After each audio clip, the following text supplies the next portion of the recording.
The origin of this amendment came on March 3rd, 2009, when, as a member of the Budget Committee, I asked the chairman of the Fed, Bernanke, a very simple question.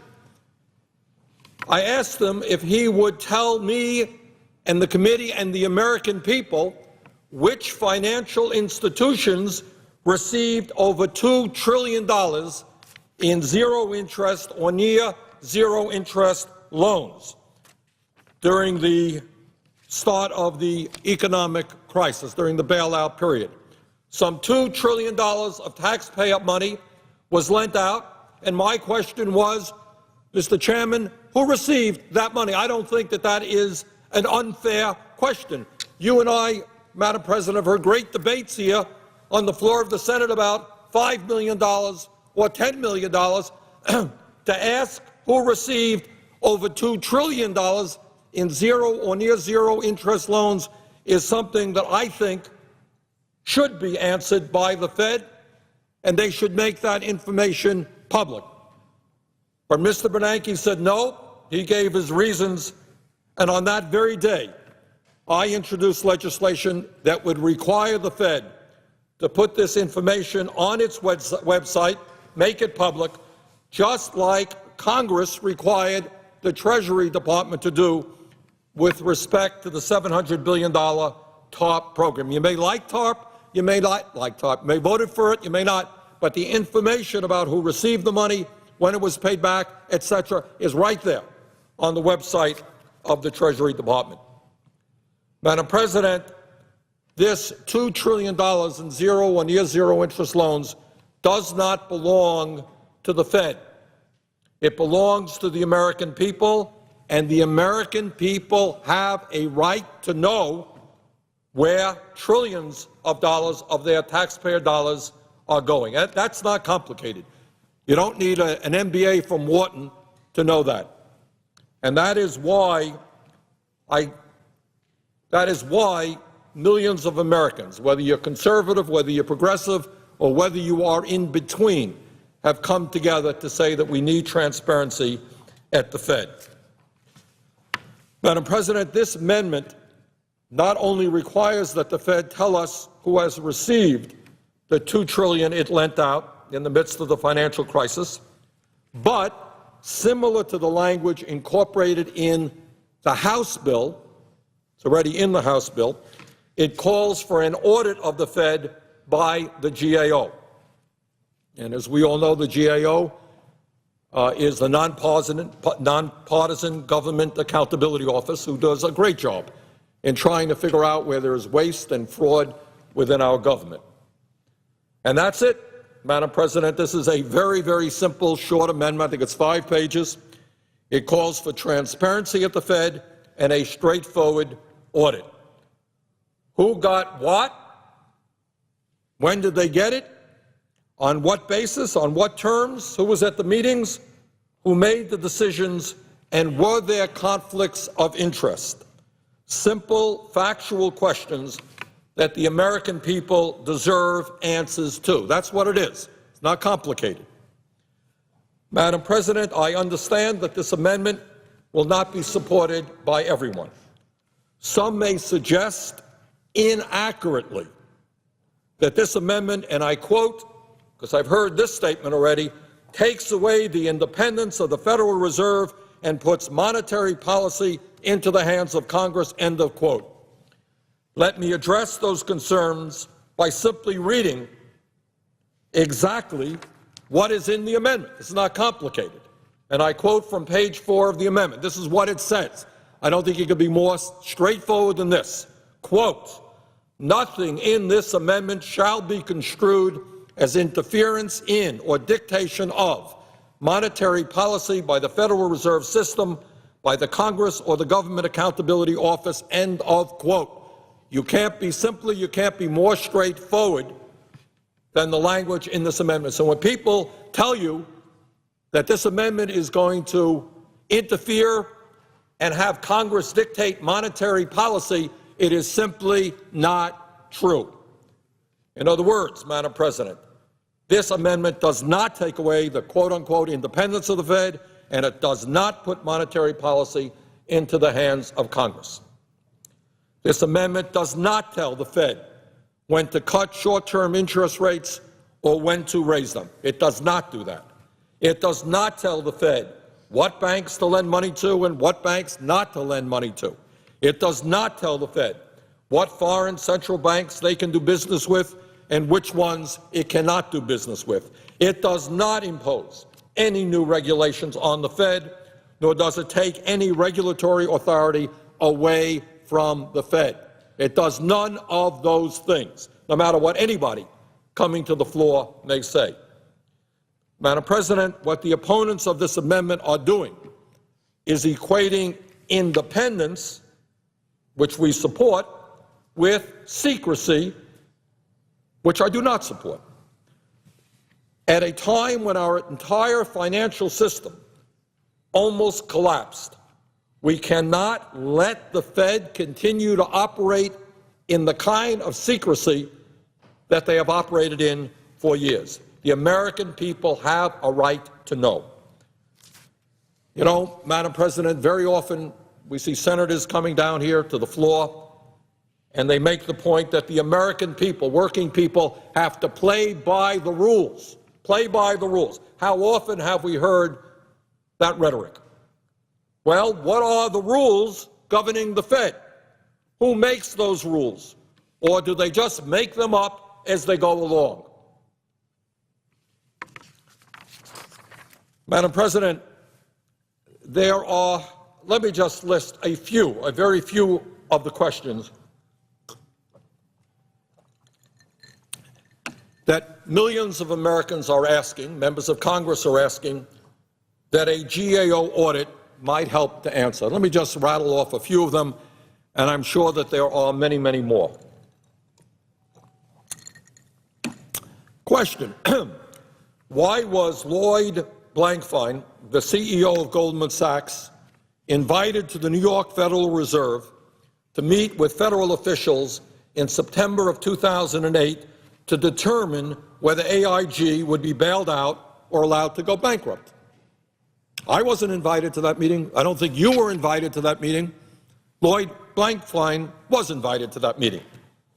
When the Fed and Treasury decided to bail out AIG to the tune of $182 billion, why did the Fed refuse to tell the American people where that money was going? Why did the Fed argue that this information needed to be kept secret, quote, as a matter of national security, end of quote? When AIG finally released the names of the counterparties receiving this assistance, how did it happen that Goldman Sachs received $13 billion of this money, 100 cents on the dollar, on what AIG owed them? How did that happen? I don't know. You don't know. American people don't know, but I think we have a right to know. Did Goldman Sachs use this money to provide $16 billion in bonuses to their top executives the next year? All over this country, Americans have lost their jobs, they've lost their homes, they've lost their savings, they've lost their ability to send their kids to college because of this recession caused by Wall Street, and yet Goldman Sachs gets $13 billion, 100 cents on the dollar, after AIG is bailed out at a meeting in which Lloyd Blankfein is at that meeting. I think it's an interesting question. I don't know the answer, but I think the American people have a right to know. A GAO audit of the Fed might help explain to the American people if there were any conflicts of interest surrounding that deal. Who got what? On what basis? On what terms? Who was at the meetings? Who made the decisions? And were there conflicts of interest? Madam President, in 2008, it seems to me, I didn't go to Harvard Business School, but it does seem to me that there was an apparent conflict of interest at the Federal Reserve Bank of New York with Stephen Friedman, the head of the New York Fed, who also served on the board of directors of Goldman Sachs. Let me repeat it. He was the head of the New York Fed. He also served on the board of directors of Goldman Sachs. And the New York Fed approved Goldman's application to become a bank holding company, giving it access to cheap loans from the Federal Reserve. Let me quote from an article published in the Wall Street Journal on May 9th, 2009, and let the American people determine whether or not this deserves a GAO audit. Quote, Wall Street Journal, Goldman Sachs received speedy approval to become a bank holding company in September of 2008. During that time, the New York Fed's chairman, Stephen Friedman, sat on Goldman's board and had a large holding in Goldman stock, which, because of Goldman's new status as a bank holding company, was a violation of Federal Reserve policy. The New York Fed asked for a waiver, which, after about 2.5 months, the Fed granted. While it was weighing the request, Mr. Friedman bought 37,300 more Goldman shares in December. They have since risen 1.7 million in value. Mr. Friedman, who once ran Goldman, says none of these events involved any conflicts. End of quote. Wall Street Journal, May 9th, 2009. Well, you know, maybe Mr. Friedman is right. Maybe there's not a conflict of interest. Seems to me like there's a very apparent conflict of interest, but that is an issue that maybe a GAO audit might want to look at.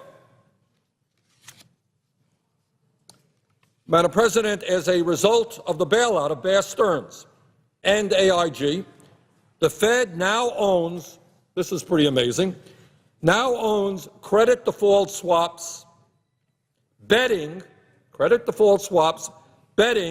that California, Nevada, and Florida will default on their debt. Let me repeat that. Senators from California, Nevada, and Florida might be interested in this.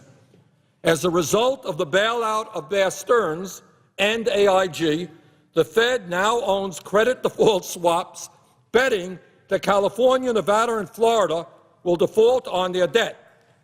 So Federal Reserve stands to make money if California, Nevada, and Florida go bankrupt.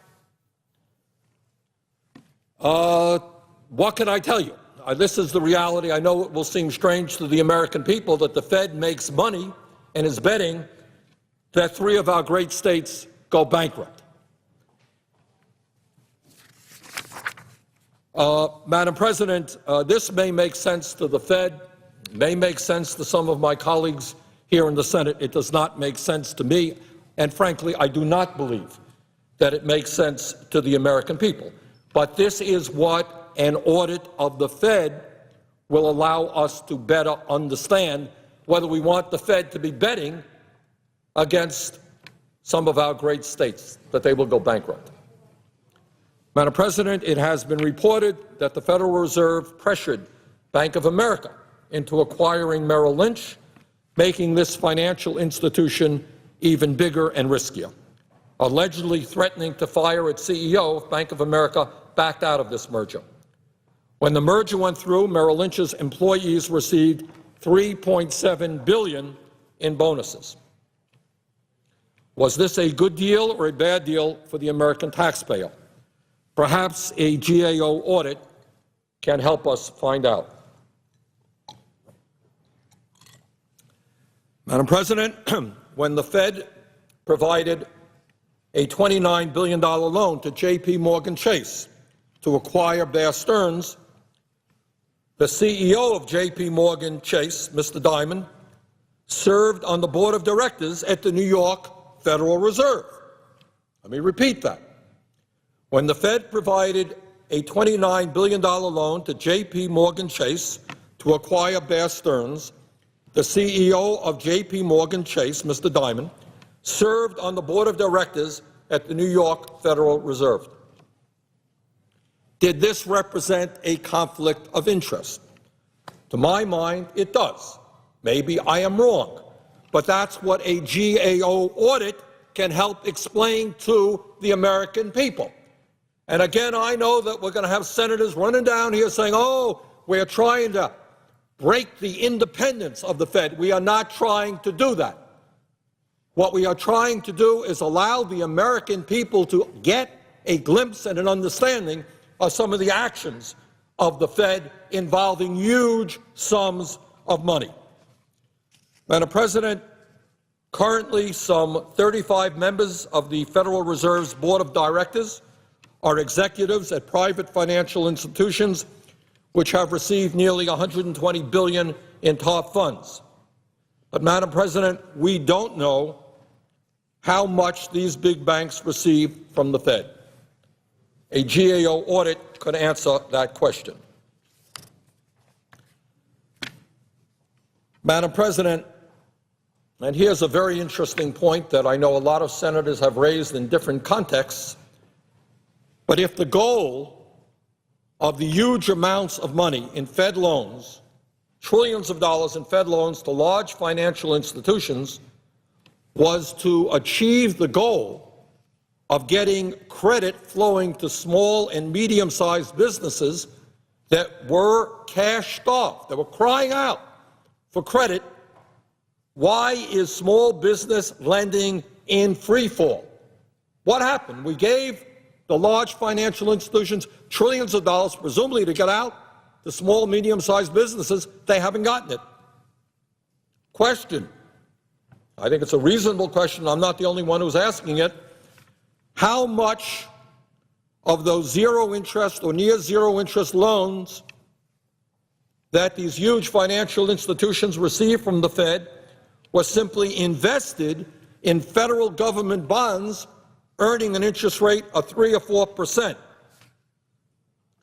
In other words, are we looking at a huge scam? And I can't think of a better word. You give these large financial institutions trillions of dollars in zero-interest loans in order to enable them to provide desperately needed loans to small and medium-sized businesses so those businesses can expand and create jobs, yet that appears not to be happening. Question, how much of those several trillion dollars in loans simply went from the Fed to the financial institutions in order to purchase government-backed obligations at 3 or 4%? And if that's the case, that's just giving away money. Zero interest coming in, you get 3 or 4% guaranteed by the faith and credit of the United States of America. Well, you know what? I don't know. I don't know how much. I suspect, other people suspect, that that was done. How much? I don't know. Maybe the GAO can tell us. Madam President, this amendment is virtually identical to legislation that I've offered on this subject that has 33 co-sponsors. And just as we have a very broad spectrum of political ideology from grassroots organizations on the left and the right, conservative, progressive, Democrat, Republican, supporting this amendment, so we have had widespread, across ideology, support for this legislation. Let me just mention who the 33 co-sponsors are, and you will see how people with very different political ideologies have come together. And the names of those people are Senators Barrasso, Bennett of Utah, Boxer, Brownback, Burr, Cardin, Chambliss, Coburn, Cochran, Cornyn, Crapo, DeMint, Dorgan, Feingold, Graham, Grassley, Harkin, Hatch, Hutchinson, Inhofe, Isaacson, Landrieu, Leahy, Lincoln, McCain, Murkowski, Risch, Sanders, Thune, Vitta, Webb, Wicker, and Wyden. Those are the people who supported the legislation. This amendment coming to the floor has 20 co-sponsors, Republicans and Democrats alike, and I want to thank all of those 20 senators for their support. Madam President, in terms of progressive grassroots organizations, this amendment enjoys the strong support of the AFL-CIO, the SEIU, the largest union in America, the United Steelworkers of America, Public Citizen, the New America Foundation, the Center for Economic Policy and Research, the Roosevelt Institute, the U.S. Public Interest Research Group, and Americans for Financial Reform, which in itself is a coalition of over 250 consumer, employee, investor, community, and civil rights groups. And let me just read you a letter of support that I received for this amendment from Bill Samuel, the legislative director of the AFL-CIO. And this is what the AFL-CIO said, and I quote, "On behalf of the AFL-CIO, I am writing to urge you to support," this is a letter going out to the senators, "urge you to support the Sanders, Feingold, DeMint, Leahy, McCain, Grassley, Vitta, Brownback amendment to increase transparency at the Federal Reserve. Working people want to know who benefited from the liquidity provided by taxpayers during the crisis, and this amendment will ensure that we receive this information," end of quote, AFL-CIO. Let me also quote from a letter I received from Andy Stern, the president of the SEIU, the largest union in the country, also from Leo Gerard, the president of the Steelworkers Union, and a number of other academics and economists. And this is what they write, and I quote, "Since the start of the financial crisis, the Federal Reserve has dramatically changed its operating procedures. Instead of simply setting interest rates to influence macroeconomic conditions, it rapidly acquired a wide variety of private assets and extended massive secret bailouts to major financial institutions. There are still many questions about the Fed's behavior in these new activities. The Federal Reserve balance sheet expanded to more than $2 trillion, along with implied and explicit backstops to Wall Street firms that could cost even more. Who received the money, against what collateral, on what terms and conditions? The only way to find out is through a complete audit of the Federal Reserve. That is why we support the Sanders, Feingold, DeMint, Leahy, McCain, Grassley, Vitta, Brownback amendment to increase transparency at the Fed," end of quote. That's what leading progressive economic and social justice organizations are saying about this amendment. And let me briefly, if I might, quote from some of the conservative organizations. And one of the larger ones is the National Taxpayers Union. I don't usually quote from the National Taxpayers Union. I think I'm not rated very highly on their chart, but this is what they say in support of this amendment, and I quote, "The National Taxpayers Union urges all senators to vote yes on S. Amendment 3738 to the financial regulatory reform legislation. This amendment, introduced by Senators Sanders and DeMint, would require the Government Accountability Office to conduct an audit of the Federal Reserve. Transparency is not a Democrat or Republican issue, but rather an issue of right or wrong. If the Senate insists on further expanding the Fed's reach, Americans deserve to know more about the workings of a government-sanctioned entity whose decisions directly affect their economic livelihood.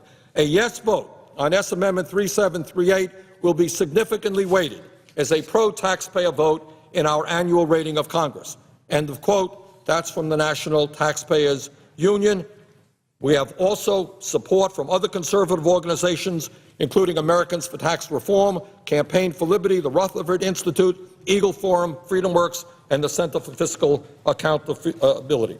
And I will submit to the record some of their statements. Let me just conclude saying a few other words.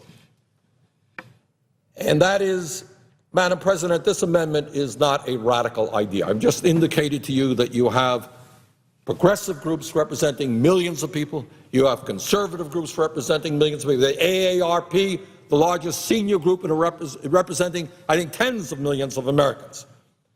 I should also mention to you that as part of the budget resolution debate in April of 2009, the Senate voted overwhelmingly in support of this basic concept by a vote of 59 to 39.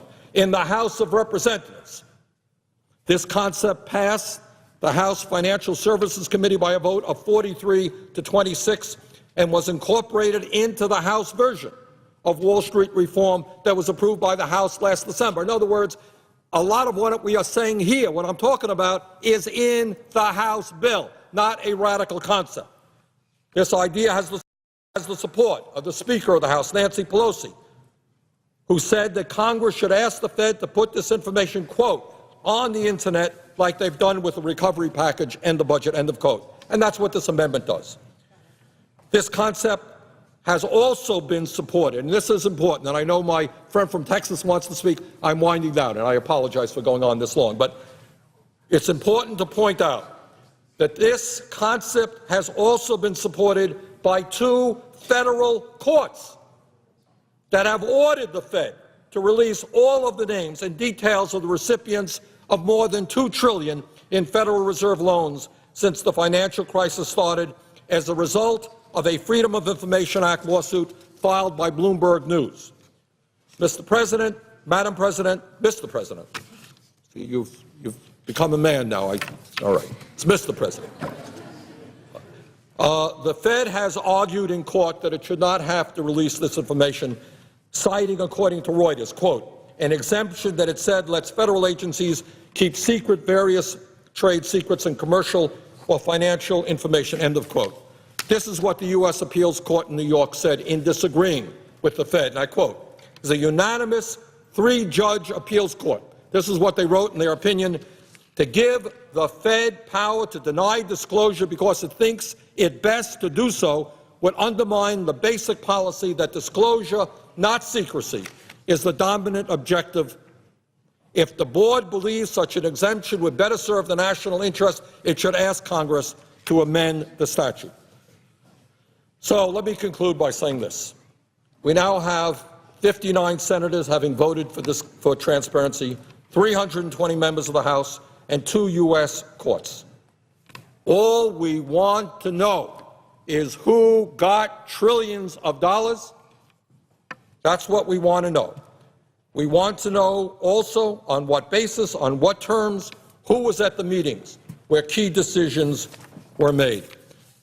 Mr. President, this is an important amendment, and it is an amendment that millions of people want to see passed.